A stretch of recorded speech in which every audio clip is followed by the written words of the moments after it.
Vamos dar início a mais um evento do Memória do Arquiteto do Instituto dos Arquitetos do Distrito Federal. Inicialmente, eu gostaria de agradecer o apoio dado a este evento pela Faculdade de Arquitetura e Urbanismo da Universidade de Brasília e pelo CREA, Conselho Regional de Engenharia e Arquitetura do Distrito Federal.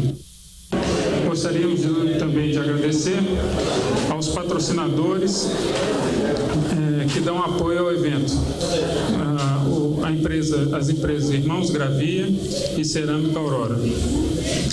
Gostaria também de registrar que após o evento Memória do Arquiteto, nós estaremos lançando o livro do arquiteto Gladson da Rocha, denominado Minha Opção por Brasília. Este evento, inclusive, a gente se sente honrado contar com o apoio do Sindicato dos Arquitetos na promoção do lançamento do livro do colega Gladson. Aproveito a oportunidade para desejar que esse seja apenas o primeiro de uma série de eventos com que o Instituto dos Arquitetos e o Sindicato dos Arquitetos possam promover conjuntamente. Também, logo após o evento, nós faremos o sorteio de 3 assinaturas da revista Finestra, gentilmente fornecidas pelo editor Vicente Vicembar, e um exemplar do livro do arquiteto Gladson da Rocha. Nós gostaríamos também de registrar e dar boas-vindas aos arquitetos de várias regiões do país, e engenheiros também, que estão fazendo curso de especialização em arquitetura de saúde na Universidade de Brasília e estão comparecendo ao evento.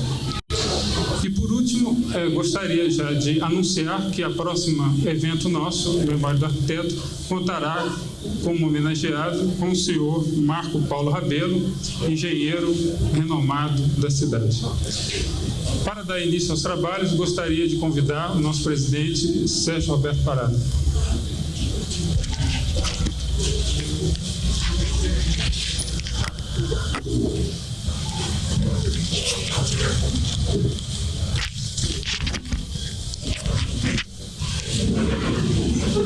Boa noite. Eu gostaria de convidar os colegas que estão fora do prédio, não sei se todos estão sabendo que já estamos iniciando aqui a nossa sessão.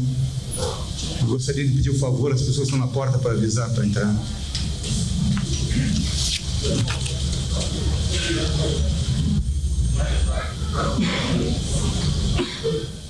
Gostaria de pedir desculpa pelo atraso, mas hoje houve um incidente com o som e então nós tivemos um pequeno atraso. Mas hoje aqui no Instituto de Arquitetos do Brasil, nós temos a honra de ter conosco o arquiteto Glauco Campelo, que gostaríamos que fizesse parte da nossa mesa aqui. Por favor, Glauco.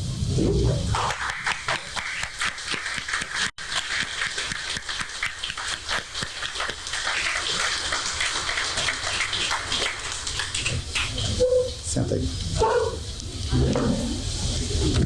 Para compor essa mesa, gostaríamos de convidar o professor arquiteto Elvin Macai.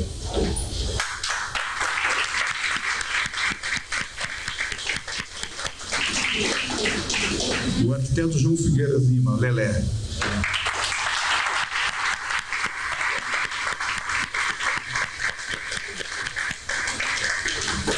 O arquiteto Nauro Esteves.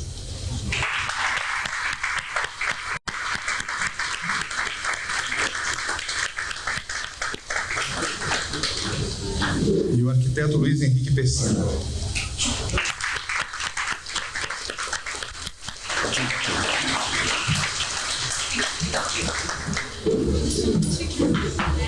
Bom, obrigado pela presença de vocês todos. Bom, o arquiteto Glauco Campelo, paraibano de nascimento, foi formado pela Faculdade Nacional de Arquitetura em 1959, no Rio de Janeiro. É uma pessoa que nós conhecemos a obra, mas vou lembrar algumas coisas. Ele, em 58 e 59, estagiou no escritório do arquiteto Oscar Niemeyer. Em 59 e 61 foi arquiteto do Departamento de Arquitetura e Urbanismo da Nova CAP, participando da elaboração dos projetos relevantes daqui da capital. Em 61 foi auxiliar de ensino na cadeira de composição da Faculdade de Arquitetura do Recife. Em 64 e 65 foi professor do Centro de Planejamento da Universidade de Brasília, do CEPLAN. Em 67 e 71 foi professor do Departamento de Planejamento da Faculdade de Arquitetura da Universidade Federal de Pernambuco e montou seu escritório de arquitetura no Recife. Em 72 e 75 viaja à Itália como responsável pelo desenvolvimento do projeto da sede da editora Mondadori, de autoria do arquiteto Oscar Niemeyer. Em 75 instala um escritório de arquitetura no Rio de Janeiro, realiza projetos premiados em concursos nacionais de arquitetura. 81 e 86 é diretor da 6ª Diretoria Regional do SFAM, Pró-Memória. Em 87 é coordenador da Coordenadoria do Patrimônio Pró-Memória. De 88 a 91 é técnico consultor do SFAM, Pró-Memória, e professor titular da Universidade de Brasília. Em 94 é presidente do Instituto Brasileiro do Patrimônio Cultural. E de 95 até presente data é presidente do Instituto de Patrimônio Histórico e Artístico Nacional, IFAM. O Glauco tem alguns prêmios de arquitetura, vários prêmios. Valeria ressaltar, em 77, o Terminal Rodoviário de João Pessoa. Em 82, a sede administrativa do Banorte, em Recife. Em 84, a Biblioteca Pública do Rio de Janeiro. E em 91, o Parque Itaipava, em Petrópolis. E autor de obras de arquiteturas relevantes para o patrimônio não só de Brasília, como do Brasil, e que nós teremos a oportunidade de ver algumas coisas agora quando se apresentar, né? Então, nós temos a honra de ter aqui conosco o presidente do IFAM. Como nós falamos no nosso convite, é uma das pessoas chaves para resguardar, inclusive, o nosso patrimônio maior, que é a nossa própria cidade de Brasília, o arquiteto Glauco Campelo. Obrigado por ter vindo, Glauco.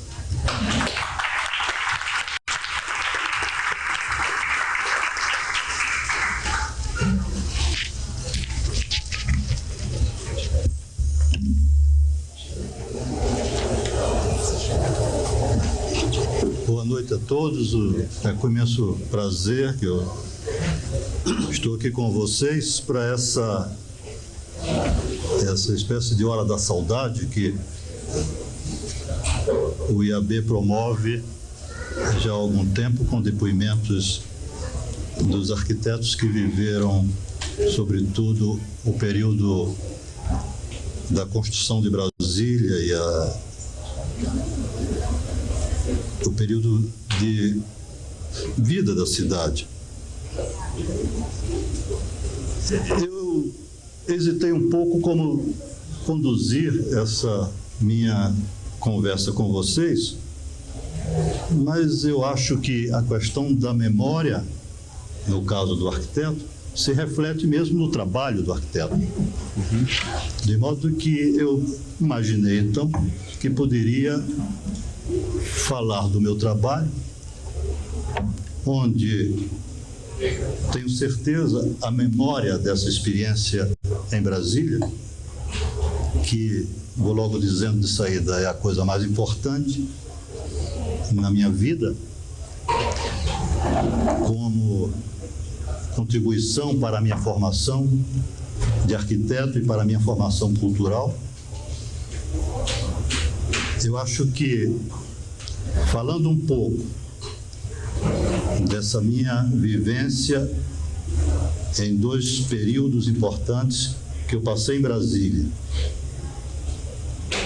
e mais este período que estou vivendo agora, como presidente do IFAM, que terminei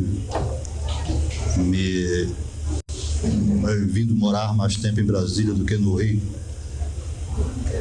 eu tenho certeza que, falando disso, numa primeira parte, poderemos depois olhar os meus trabalhos à luz dessa maneira de ver a arquitetura que foi se formando, que eu fui conquistando, que se sedimentou em mim, mas que tem com certeza um embasamento, como para todo mundo, mais antigo, mais anterior a essa minha experiência importante de Brasília, que é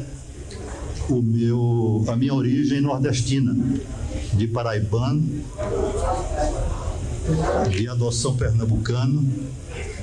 Eu saí da Paraíba menino e tive a minha formação de colégio e faculdade, até o meio da faculdade, em Recife. De modo que eu respondo muitas vezes que sou pernambucano, quando as pessoas me perguntam de onde eu sou. É uma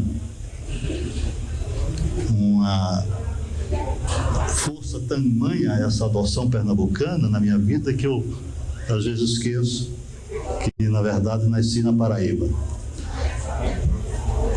De modo que nesse primeiro período, falando agora da minha formação de arquiteto, nesse primeiro período em Recife, quando ingressei na faculdade,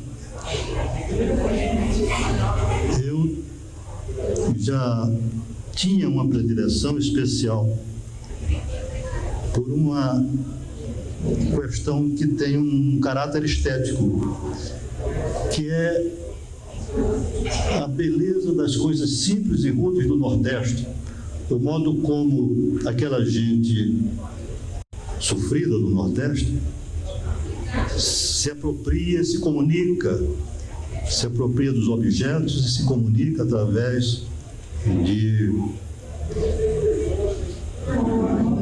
da vida cotidiana, de festas.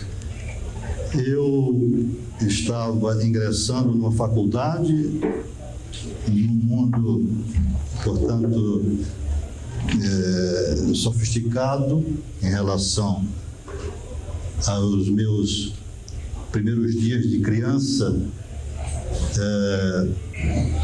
criado em sítios e num ambiente familiar muito modesto, mas isso também teve a influência já aí de algumas pessoas cujos nomes eu não posso esquecer.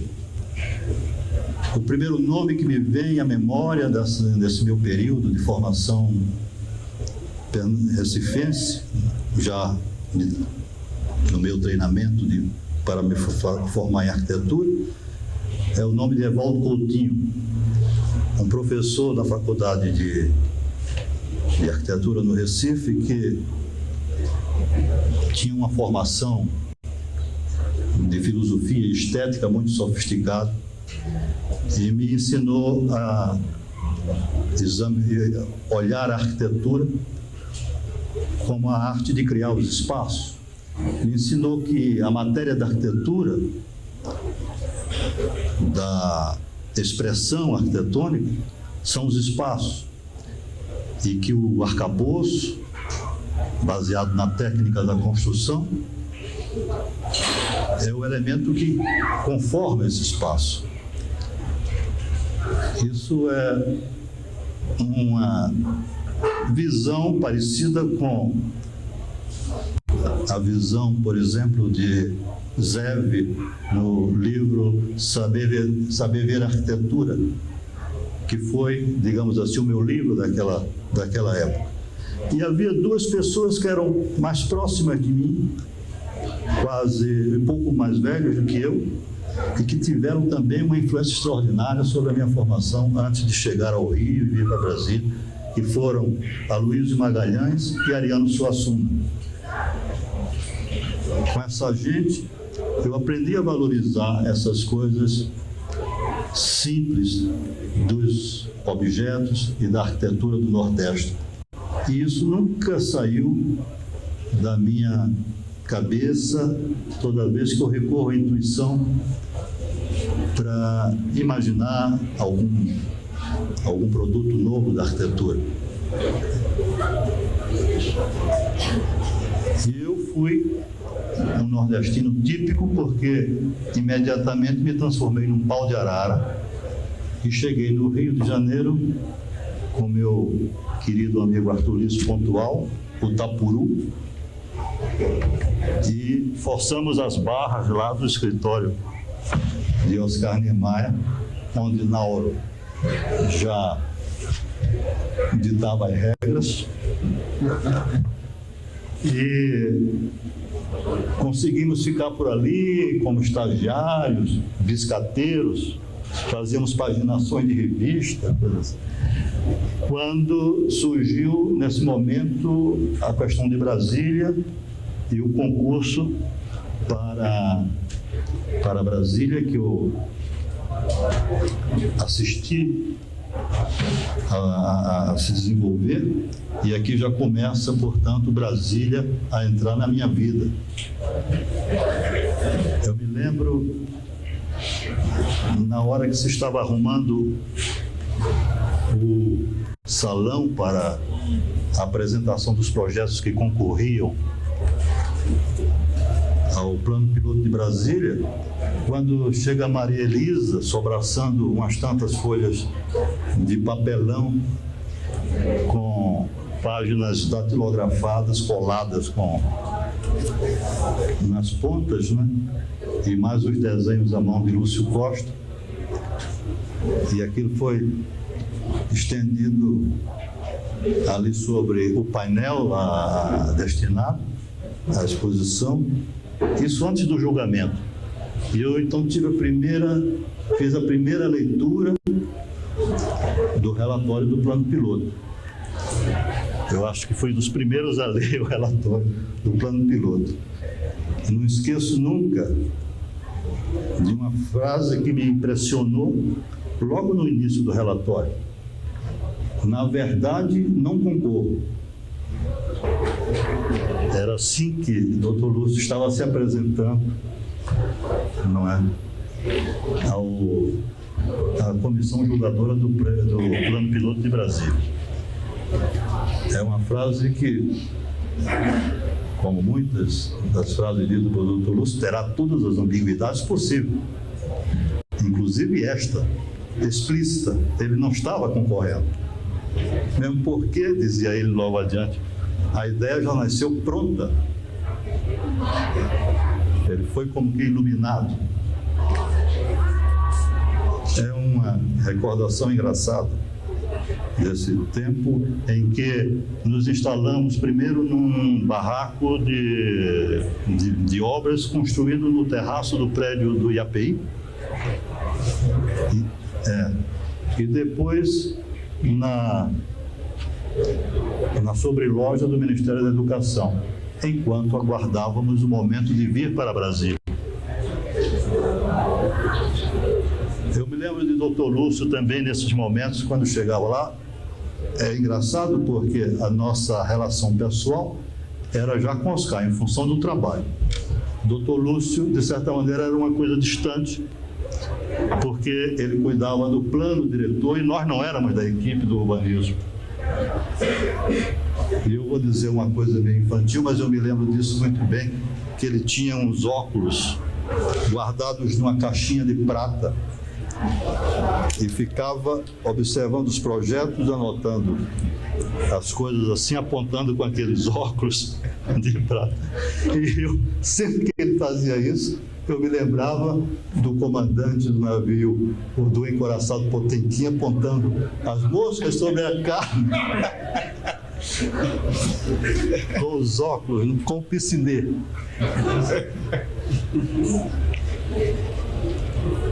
Estou fazendo essas coisas para ver se relaxa um pouco aqui na conversa. Mas então chegou a hora de virmos para Brasília. Ninguém queria vir. Não é? Essa era uma parada. Era uma decisão que tinha que ser tomada voluntariamente. E na hora, eu era ainda estudante. Eu tinha que fazer a seguinte opção: vir para Brasília, ainda como estudante, e arriscar-me a fazer os exames de segunda chamada, que era uma possibilidade que havia naquele tempo. E eu não pensei 2 minutos, disse que viria. E Oscar fez assim esse primeiro gesto, que eu nunca mais vou esquecer, que eu só depois é que compreendi o significado. Ele disse: você vai para Brasília como arquiteto. E me deu o salário de arquiteto. eu vim para Brasília como arquiteto e depois percebi, é o meu diploma de arquitetura. Ele estava me dando, segundo os critérios de Oscar, o meu diploma. O meu diploma de arquiteto. Nós chegamos em Brasília no dia, segundo Nauro, 18 de agosto de 1958. Não é? Para enfrentar a primeira noite no Planalto. Nesse cerrado, nós tínhamos um conjunto de casas já construídos na quadra 24. Não foi a primeira vez que eu vim a Brasília. Eu vim antes, ainda com o escritório montado em Brasília, e fui hospedado por Lelé no acampamento do IAPI. IAPB. Do IAPB. E aqui em Brasília chegamos um grupo de pessoas constituídas por mim, pelo Nauro, pelo Atos, pelo Sabino e pelo consultor para assuntos aleatórios, Mário Catrambi. Depois se juntaram a nós o Gontijo Mendes, o Walter Ribeiro, e mais adiante, um certo handicap que temos sobre eles, vieram Ítalo Campo Fiorito e João Urbano, né, se não me engano. Essas pessoas, o Lelé não tinha uma participação com o nosso grupo nesse momento. Só mais tarde, na universidade, é que nos aproximamos e que começou a grande influência sobre o meu trabalho a partir dessa relação com o Lelé. Mas esse grupo de pessoas me ensinou muita coisa. Com Atos, não precisa dizer muito, eu aprendi o prazer pelas coisas belas e cultas e aprendi um sentido especial de elegância para tratar com os problemas da vida. Com o Nauro eu aprendi muita coisa, e aí sob chicote mesmo. Nós tínhamos uma relação muito afetiva, mas no trabalho a coisa se passava como chefe e subordinado. Agora eu era um subordinado querido. Com Gontijo Mendes, que era uma pessoa ligada ao Oscar, irmão do Zé Guilherme Mendes, eu aprendi, a gente aprende as coisas todas, eu aprendi português com Gontijo Mendes, lembra-se, não é, Atos? Walter Ribeiro era um exemplo de um quadro revolucionário à disposição do povo, da luta pela igualdade.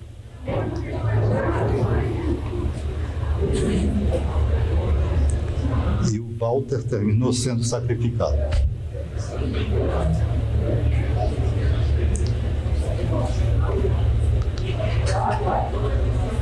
Com Ítalo, João Urbano e depois Abel, que chegou de Recife, nós formávamos um grupo que trocava experiência, trocava sabedoria, onde Ítalo se constituía no nobre professor. Nos obrigava a fazer sessões de estudos.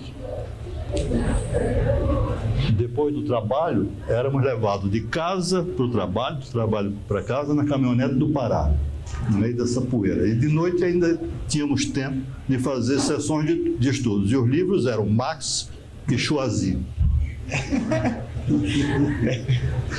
Fizemos uma série de estudos em torno do Capital, estudamos aquilo, aí integrou-se ao grupo o Henrique Renteria, que veio passar um período conosco, e aí vinha da escola de filosofia, a coisa tomou um tom mais rigoroso, né, nessas sessões de estudo. E o Choisy era um livro que eu já trazia do Recife, mas que tinha sido, além do mais, recomendado por Dr. Lúcio, de modo que, nesse ambiente onde o modernismo estava criando uma expressão extraordinária de seu vigor, o modernismo arquitetônico, o modernismo no Brasil. Era o período de Juscelino, era o período em que o país se voltava para uma disposição de desenvolvimento e na arquitetura, no urbanismo, se fazia uma experiência que era uma espécie de coroamento desse processo cultural, com todos os seus defeitos, as suas qualidades, as suas dificuldades, uma coisa que teve, evidentemente, sobre todos nós, um impacto e uma influência de uma permanência extraordinária, mas isso não impediu que se desenvolvesse, pelo menos da minha parte, um senso crítico em relação a essas questões. Mas naquela hora, em Brasília, nós não tínhamos senso crítico nenhum. Nós estávamos ali num ato de fundação em nome do modernismo, de uma utopia modernista. Nós tínhamos nisso aí uma crença absoluta e uma convicção inabalável. Foi assim que eu tive a minha formação de arquiteto. Eu acho isso importante porque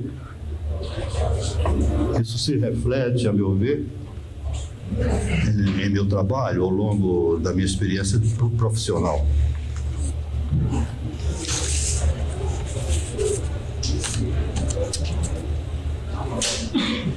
Nesse período de Brasília, eu comecei então a fazer os meus primeiros trabalhos aqui. E esses trabalhos refletem, evidentemente, uma influência de Oscar, a mais explícita. E, no entanto, hoje, vendo de longe esses trabalhos, eu vejo como eu tentava reagir a essa experiência em defesa própria. Seria impossível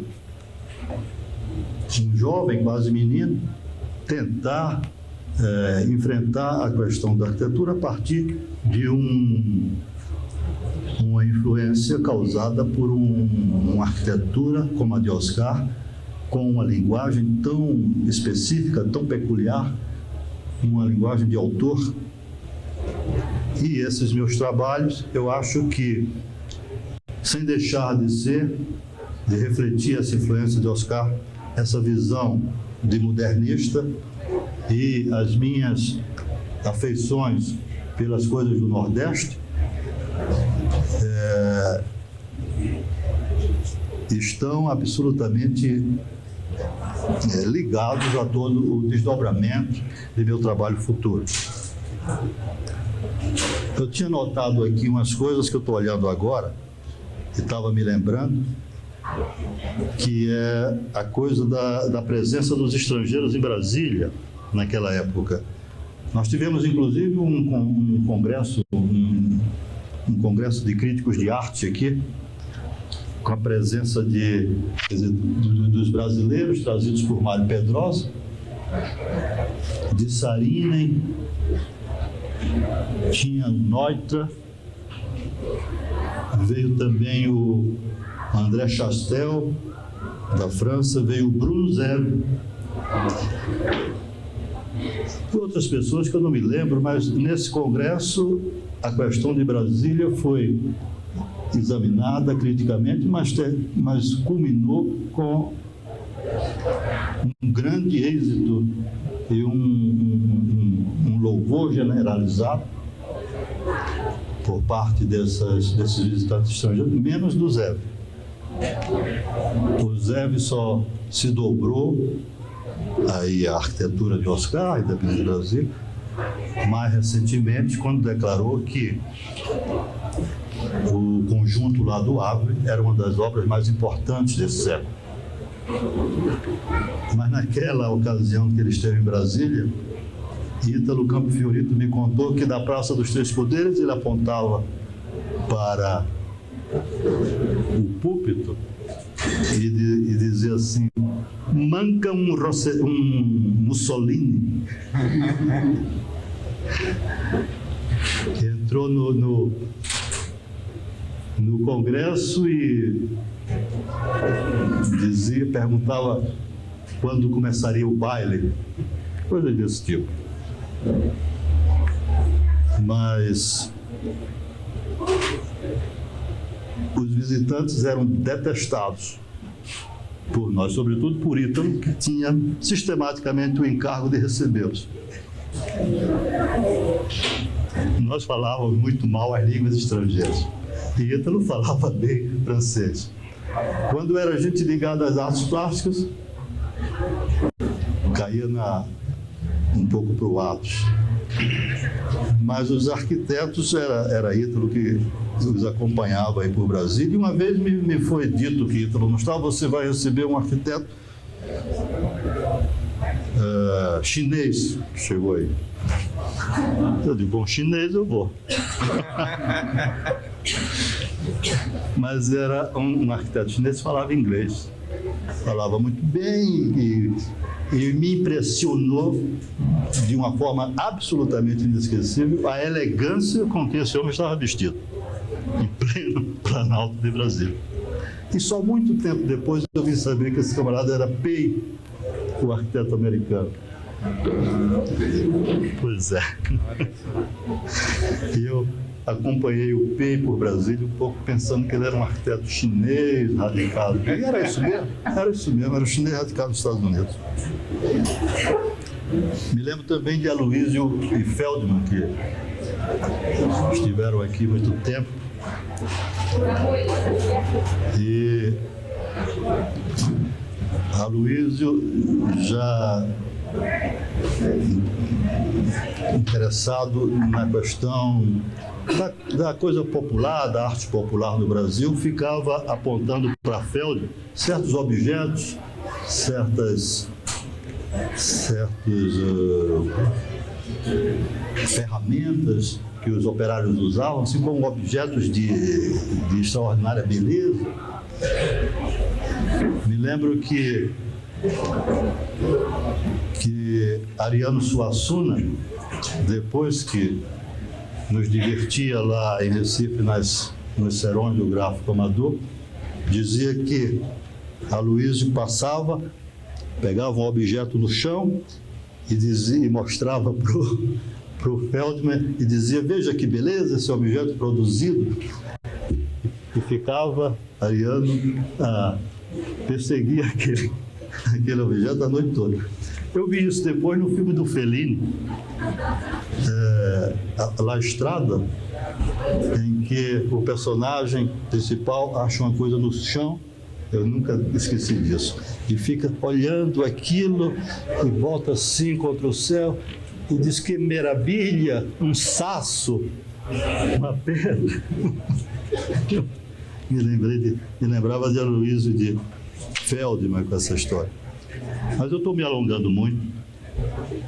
Quero passar para uma outra etapa agora, a etapa de Brasília, que terminada a fase da construção, eu fui para o Recife, porque o meu pavor era o de me transformar em funcionário público. Isso era uma coisa que ninguém queria, eu muito menos. Então queria ter o meu escritório e deixei a Nova Cap, fui para Recife, lá ingressei na faculdade, mas logo em seguida surgiu a Universidade de Brasília. E eu então cheguei aqui em 1962 para me incorporar ao grupo da Universidade de Brasília. Com Lelé, logo no primeiro dia, Virgílio, o Abel já estava lá também.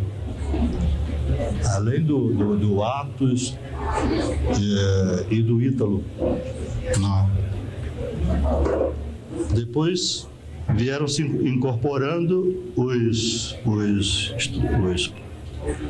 que vinham fazer pós-graduação, como Pessina, Sérgio Mayumi, Oscar Knaip, que terminou grudando lá no IFAM, no CEPLAN, não é? No CEPLAN. E não havia jeito de querer fazer o trabalho de professor, um apaixonado pela prancheta e pelas obras, não é, Lelé? Geraldo Santana,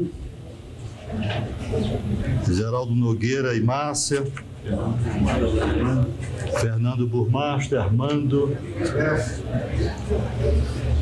O Greff não era vindo como pós-graduado, ele veio como professor, aí tinha um grupo muito grande, de grandes professores, de grandes nomes, não é?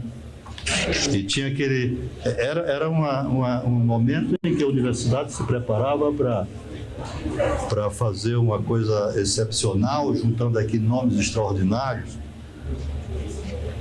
em torno de Daci e Oscar, e nomes como Salmeron, Heron de Alencar, Cláudio Santoro, o professor Agostinho, o professor Eudoro, são nomes que eu me lembro assim. E Anísio Teixeira, quando Daci foi para Casa Civil, a reitoria foi assumida pelo Anísio Teixeira. Todos nós sabíamos que Anísio Teixeira era um homem muito culto, claro.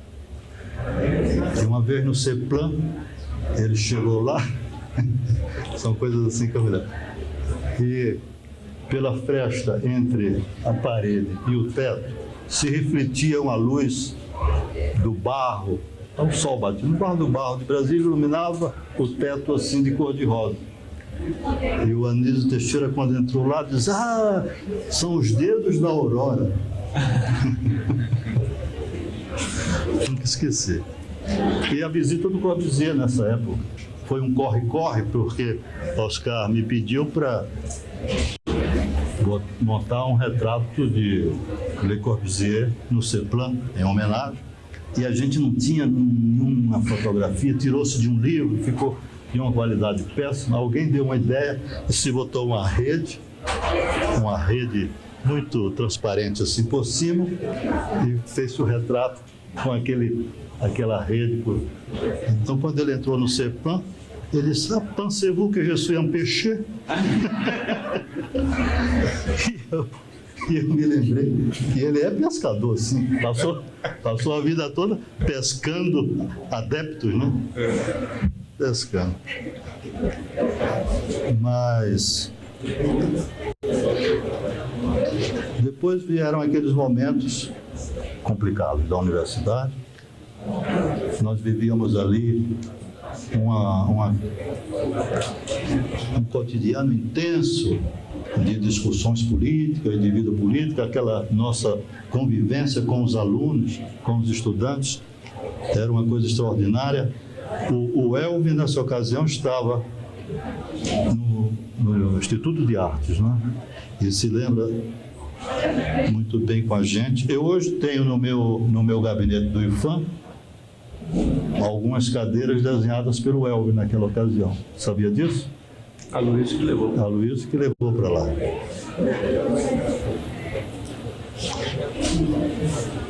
Veio a crise, todo mundo sabe. As intervenções na universidade culminaram com o caso Las Casas, e os professores então pediram a demissão coletiva. Em 1965, Aí rolamos por aí em obras as mais diversas. Cada um arranjou um que fazer, não é? Nas obras aí de Brasília. Depois disso, voltei ao Recife, fui para o Rio, passei uma temporada grande em Milão. De volta ao Brasil em 75, montei um escritório no Rio, fiz alguns trabalhos. Finalmente reencontro o Aloysio, que me convida para o Patrimônio. Assumi lá a coordenadoria regional no Rio de Janeiro. Depois me afastei e finalmente estou de volta a Brasília, agora como presidente do Patrimônio Histórico e Artístico Nacional, e para cuidar daquela mesma Brasília, com responsabilidade sobre aquela mesma Brasília, hoje um monumento mundial tombado. Então é engraçado essa volta que o mundo dá. Eu não queria alongar mais essa conversa e não sei se valia a pena a gente olhar os slides aí. Por favor, alguém podia apagar a luz aí atrás? Onde é que está o professor? Está fechado.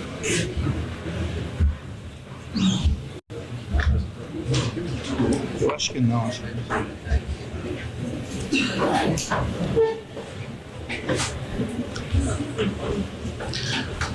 Os meus primeiros projetos de Brasília, eles têm destino de peças arqueológicas. O mais feliz de todos é o Centro de Reabilitação Sara Kubitschek, o Sarinha, que hoje está no pátio da maravilhosa obra de Lelé, lá para o Centro de Recuperação Sara Kubitschek. Eu sempre, mas não ria não. Sabe como é que eu digo? Eu digo, é como o Tempito em Roma, que está no pátio, não é? De um belíssimo palácio. O Tempieto de Bramante está no pátio. Assim é o meu Tempieto. Isso aí, como se vê, é de 1960.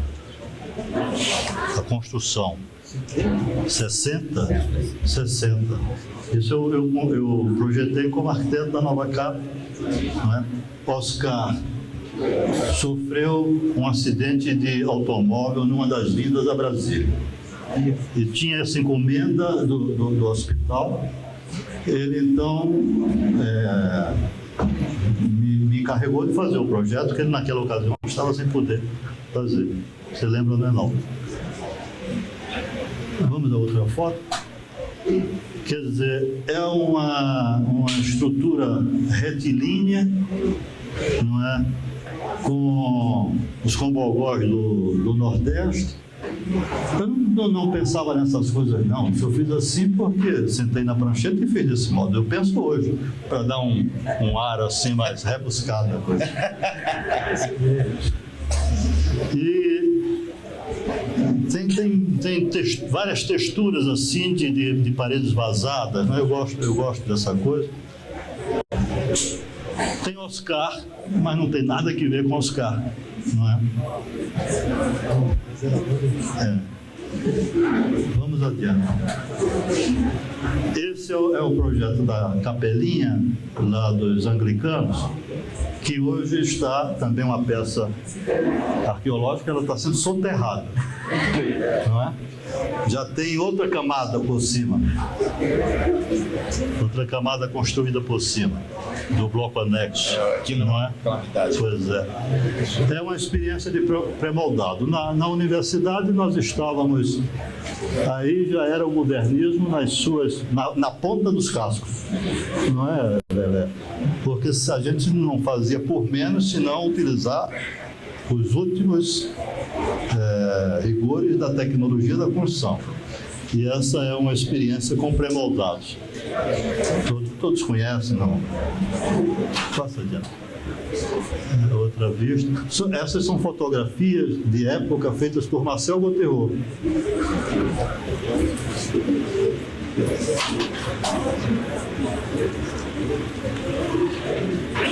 É a capelinha da quadra 309.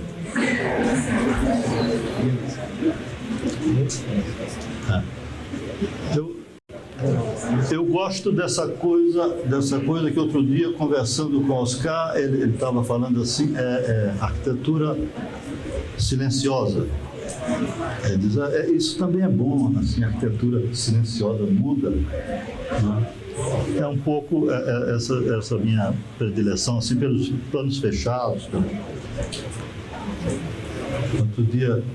Outro dia, brincando, eu estava dizendo a um amigo meu, eu como arquiteto implico com o Blindex, e como diretor do Patrimônio Histórico e Artístico Nacional implico com o turismo. Olha que contradição fantástica.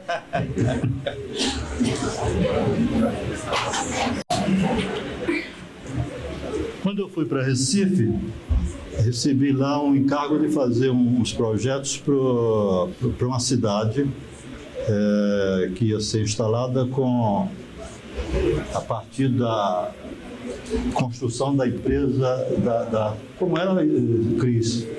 Boa Esperança. A cidade chamava-se Nova York, mas era no Piauí. A igreja, a ideia era criar esse telhado único e abrir aquela grande parede com um ripado, de modo a permitir que a luz entrasse na nave, criando uma sensação assim de mística, misteriosa. Eu lembrava assim de clareiras no meio da floresta, não é? E queria reproduzir isso. Depois lá um lugar quente, com muito sol, eu imaginei que uma solução desse tipo garantia aquela ideia de simplicidade, ao mesmo tempo transmitindo a ideia de construção, uma imagem pensada, refletida, mas tudo muito simples. Tem as fachadas, essa é a planta. A ideia do terracinho como um copiar, a sacristia, e a fachada mais ou menos óbvia.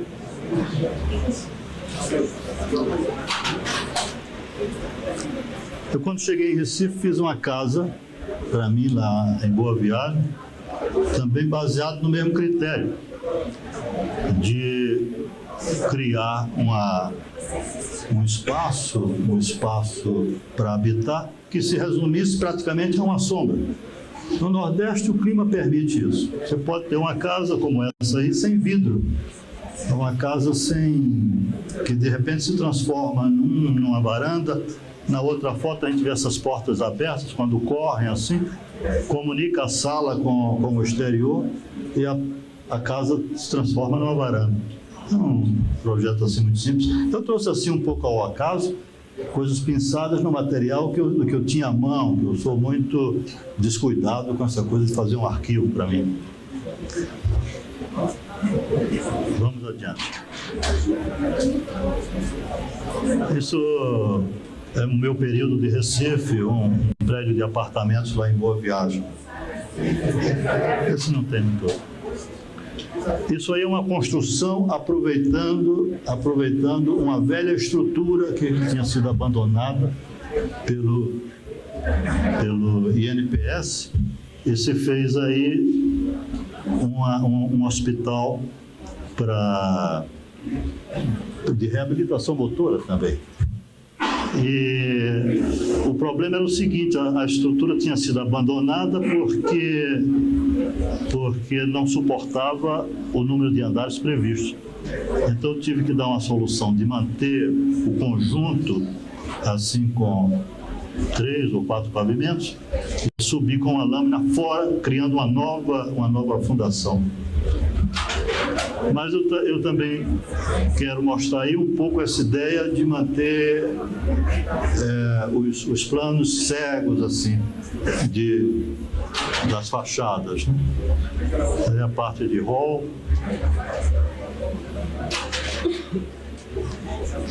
o vão de entrada aí.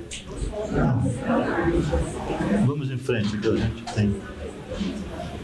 Isso, quando eu cheguei da Itália, fiz um projeto aqui para Brasília, que ficou depois completamente descaracterizado, assim, com uso, que são as construções do Parque da Cidade. O jardim é feito pelo Burle Marx, e eu imaginei uma coisa que só se sente nas minhas fotografias. Lá não dá para ver. Essa ideia de ter essas cúpulazinhas brancas soltas assim no espaço, não é? Que depois se criaram tantos elementos complementares em volta, toldos, postes, que você não percebe mais a intenção. Desvirtuou. Tem outras fotos. Esse é o restaurante. O restaurante que fica assim na beira do lago. Esse, então, não se vê absolutamente nada do que está lá. É sempre assim, querendo dizer a vocês, falar a vocês dessa ideia de fazer uma coisa que seja singela, meia cega, assim, né? Muda e, ao mesmo tempo, atraente. Adiante. É o acesso aí. Sempre essa coisa de tirar partido assim com a luz que vaza os espaços.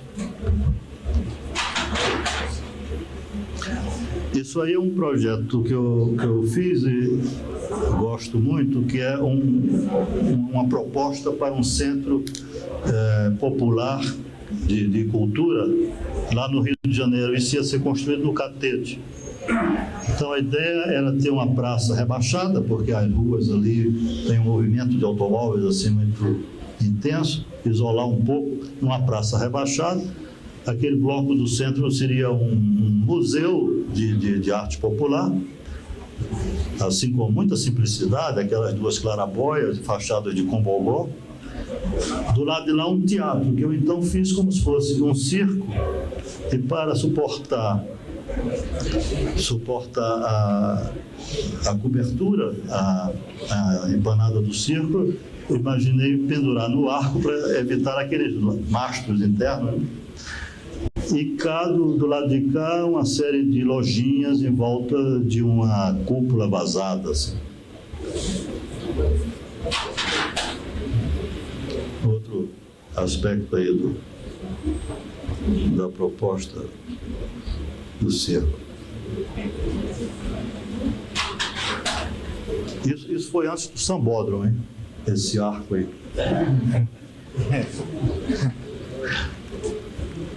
Esse é o terminal rodoviário de João Pessoa.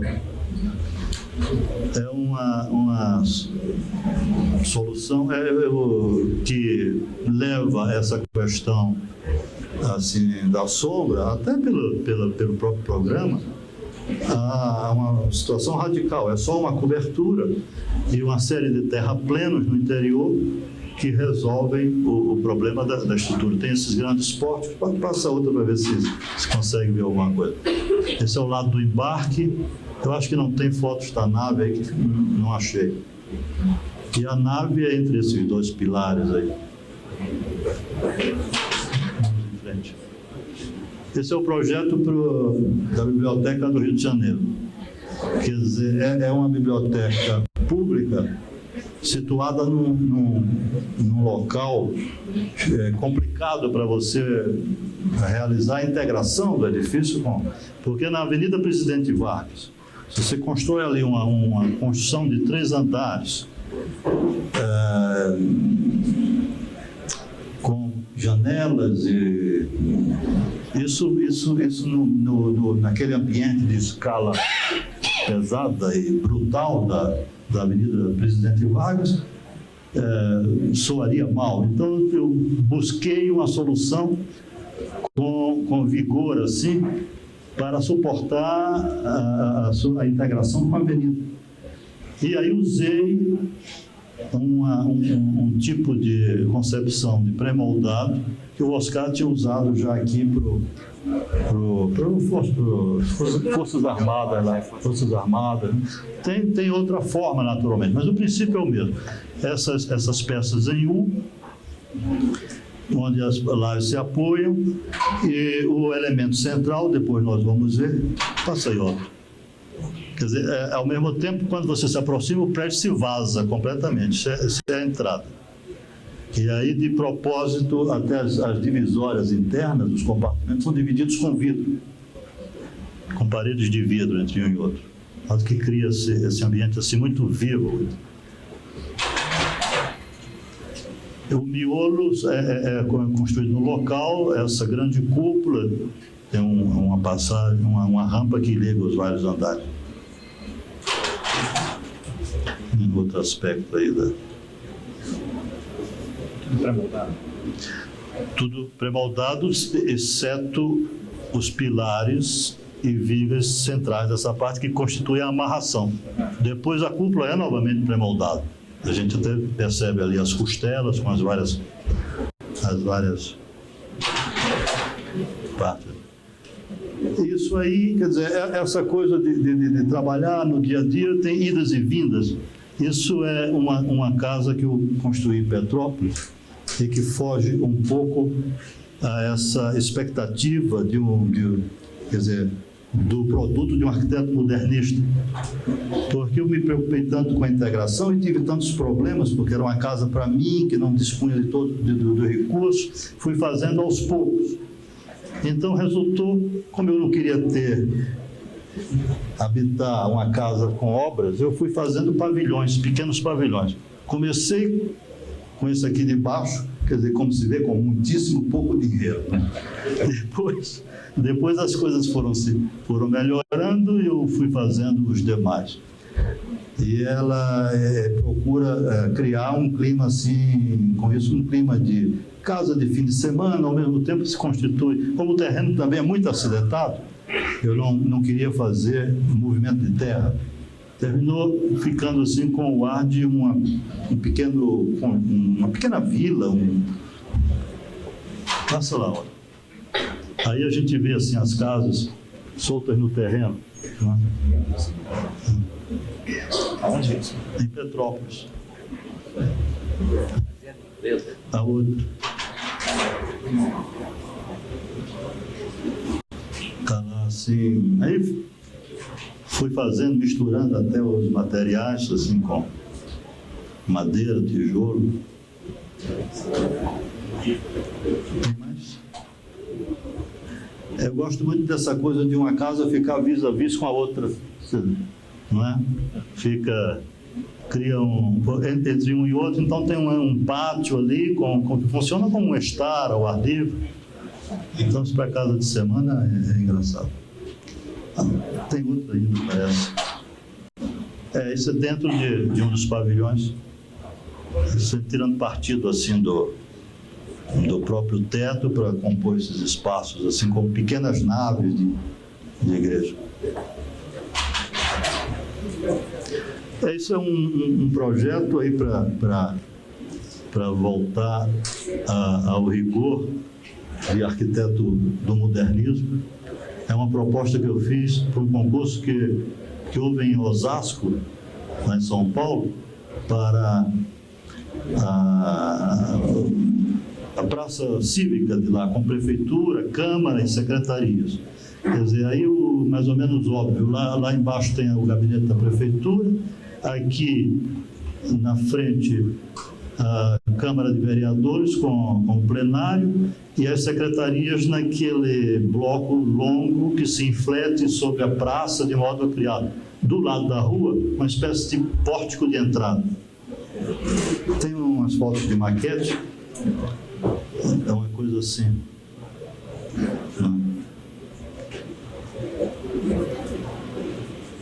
Mais adiante.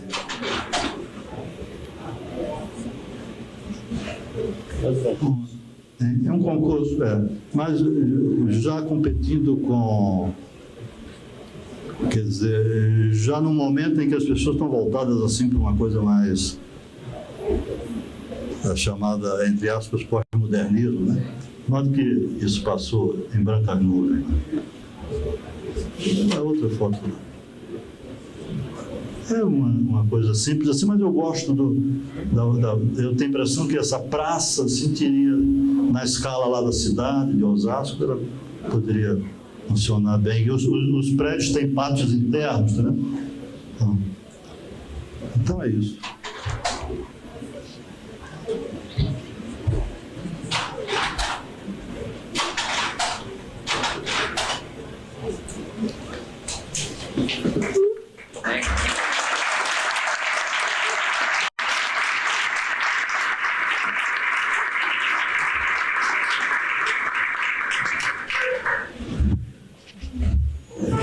Eu gostaria de perguntar aos colegas, todos que queiram fazer algumas perguntas ao arquiteto Glauco.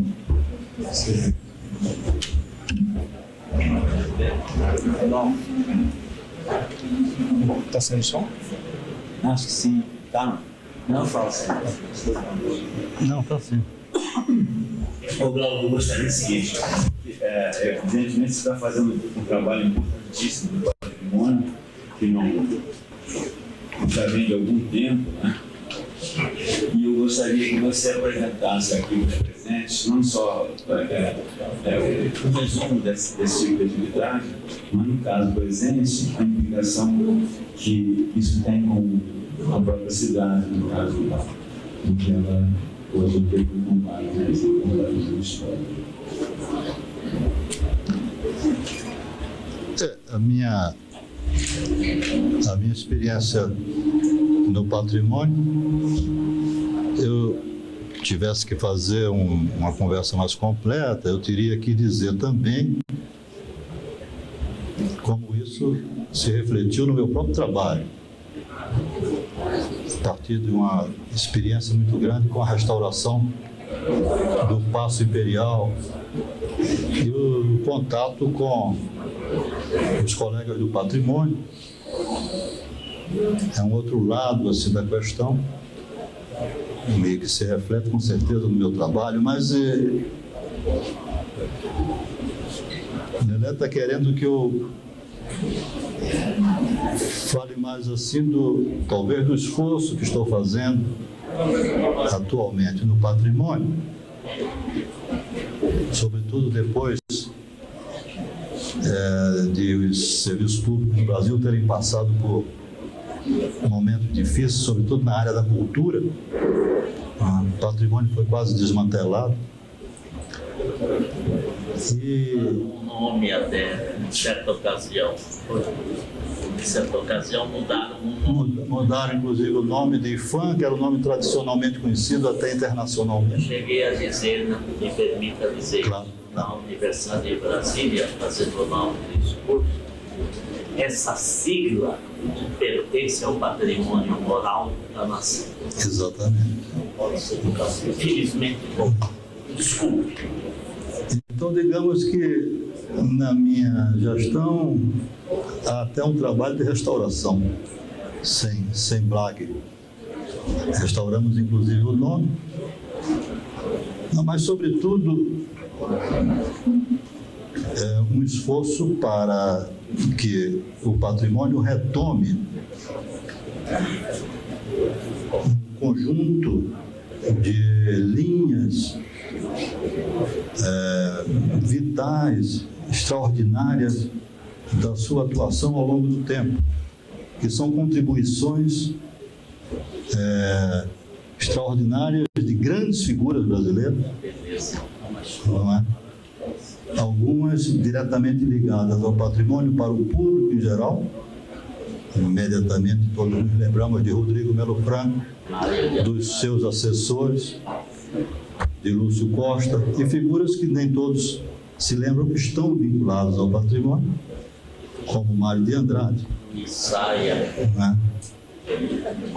O Luiz Saia e tantos outros, mas sobretudo o enfoque da questão cultural, da preservação, o enfoque da questão cultural, da identidade nacional, da peculiaridade do país, a descoberta de um país que que tem em Mário de Andrade um pioneiro de antecedência extraordinária. Outro dia eu fiquei sabendo que, em 1920, Mário de Andrade já fazia os primeiros estudos sobre o Aleijadinho. Exato. E depois o Dr. Lúcio levou adiante num clássico estudo, mas já em 1938. Não é? Mas, me referindo mais assim ao esquema, senão a gente vai se alongar, a contribuição extraordinária na área cultural de Mário, Rodrigo, depois Aloísio, retomando o filão abandonado por uma questão estratégica. O Rodrigo tinha que se voltar para o patrimônio edificado, porque era o que estava imediatamente ameaçado. Não é? E ele tinha uma visão mais elitista da questão da nossa fisionomia, da nossa feição como nação, mas a partir daí desenvolveu no patrimônio estudos, aprofundou estudos sobre arquitetura, sobre a técnica do restauro. Aloísio mais tarde retoma a questão de Mário em termos extraordinariamente vivos, com o Centro de Referências Culturais, que depois ele levou para o patrimônio, criou a Promemória. Tudo isso para dizer que esses filões, essas questões tinham, de certa forma, se diluído, não é? Ao longo do tempo. Então, o meu esforço agora no âmbito do IFAM é retomar tudo isso através de uma série de ações e de uma transformação na maneira de abordar a questão da preservação. A preservação tem que ser vista por nós, o problema do restauro, não só como uma intervenção em monumentos isolados, mas como a recuperação desses monumentos no seu contexto. E aí, a esse propósito, agora nós estamos com um plano, um projeto que pode ser desenvolvido graças a um empréstimo que o governo brasileiro está solicitando, pretendendo junto ao BID. Os trabalhos já estão avançados, onde vamos ter a possibilidade de intervir em 15 centros históricos brasileiros, ou cidades históricas, ou centros históricos de cidades grandes, com essa visão, quer dizer, a visão de restaurar o patrimônio, não com a intervenção exclusiva em objetos, mas com a intervenção na própria infraestrutura da cidade, com a identificação das atividades econômicas, culturais e sociais da cidade, e a partir da concepção de que esse tipo de intervenção se refletirá inevitavelmente sobre a qualidade de vida da cidade e se refletirá, sobretudo, sobre a visão de planejamento urbano da cidade. Já nessa nova visão que a gente tem da questão do urbanismo, a gente sabe que as questões urbanas não podem ser resolvidas com planejamentos a partir de dados fixados a priori, pensados numa prancheta ou no computador. Ele deve se desenvolver naturalmente a partir das próprias solicitações e das próprias indicações contidas no tecido urbano e social da cidade. Então, esse é um patrimônio que nós estamos tentando organizar e avivar. Não sei se era isso. Não, eu também gostaria que você fez uma referência, mas eu acho que o passo a sua intervenção no passo como arquiteto dele, foi uma coisa importantíssima. O recurso que você vê no Brasil, a obra de recuperação mais importante que foi feita até hoje. Aquela obra do Paço é uma obra de restauração, talvez a mais vultosa que o patrimônio já fez. E nós fizemos aquilo um pouco também com base nessa preocupação de que o monumento tem que estar ligado à cidade. Quer dizer, não que a gente queira que ele esteja, mas ele já está. E a partir da concepção... A partir da concepção de que uma intervenção no monumento se reflete sobre a cidade. Isso nos levou a desenvolver aquele projeto lá, primeiro com a participação da própria população. Nós anunciávamos em grandes cartazes no correr da obra as intervenções que iríamos efetuar para que o povo pudesse ir acompanhando. Ali é um lugar que passam milhares de pessoas para as barcas. E depois disso nós fizemos reminiscência daquela história brasileira: ninguém quer ser funcionário público. Então, uma coisa que a gente determinou é que, como uso, o paço não seria de jeito nenhum ocupado pelos serviços burocráticos e administrativos. E deixamos aquele arcabouço restaurado, aberto, um pouco oferecido à cidade. E a própria demanda da cidade foi organizando um programa de uso. Essa integração nasceu da interface entre a ação do patrimônio e as solicitações da cidade. É por isso que, acho eu, que tem tanto sucesso o Paço mesmo como centro de atividades culturais. Porque ele surgiu em atendimento à própria demanda que a cidade fazia. E eu sempre dizia que, naquele ambiente degradado, que era a Praça 15, essa intervenção, assim, no Paço, era uma forma de reverter o processo. Passaram somente 10 anos. A Praça 15 já está sendo restaurada, já estão tirando os ônibus da superfície. A prefeitura está fazendo uma obra cara de passagem subterrânea, já demoliram a passarela que disturbava, enfim. Como essa relação do monumento com a cidade é uma coisa importante. E tudo isso ajuda muito o trabalho no patrimônio, no sentido de que facilita a questão da conscientização do significado do trabalho do restauro. Nesse ponto, é fundamental que essa conscientização, que já avançou muito, se desenvolva o mais possível.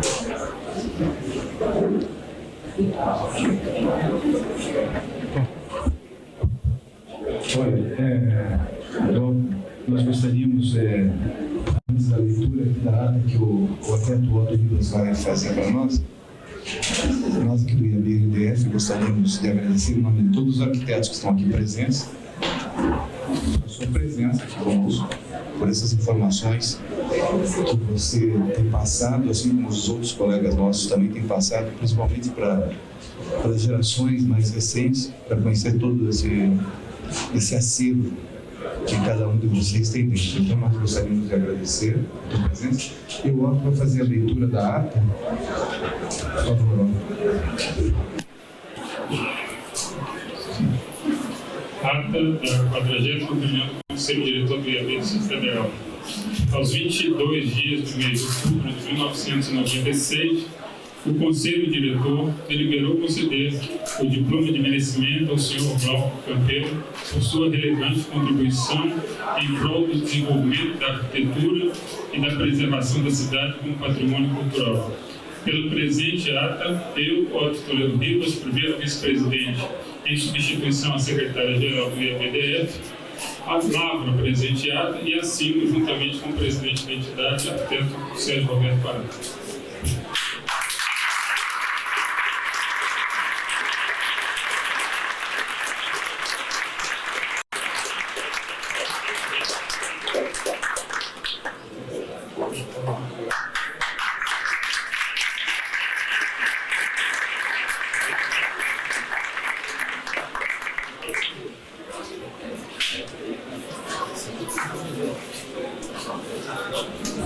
Agora, em utilidade, nós temos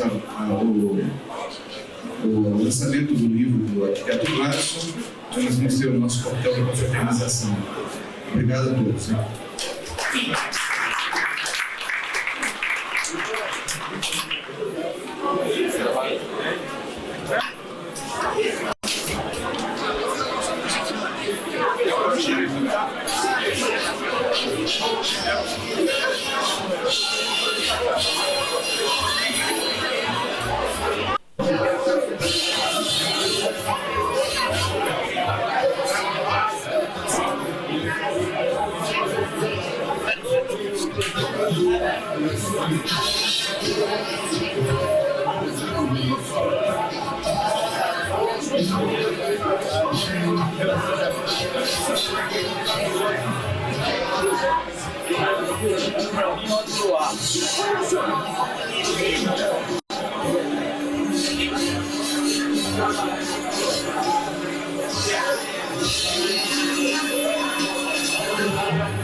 Isso é no vídeo aqui.